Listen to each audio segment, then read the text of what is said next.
যখন সে চোখ খুলল তখন প্রায় রাত হয়ে গেছে। অভিনব ঠিক তখনই চোখ খুলল, হঠাৎই একটা তীব্র গন্ধ আসতে শুরু করল। এই সময় তার জামাকাপড় পুরো ভিজে গিয়েছিল, আর সেগুলো থেকেও দুর্গন্ধ বেরোতে লাগলো। ভীষণ জঘন্য লাগছিল। অভিনবের ভাববার সময় ছিল না। সে স্নান করার জন্য বাথরুমে চলে গেল। তার শরীর সম্পূর্ণ পরিষ্কার করতে প্রায় 1 ঘন্টা লেগে গেল।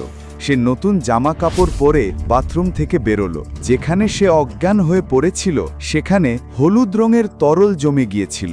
একেবারে বাজে গন্ধ হচ্ছিল, আর সেটা পরিষ্কার করতে অভিনবের আরও 8 ঘন্টা লেগে গেল। কেউ আকরাম আঙ্কালকে বোকা বানিয়েছে।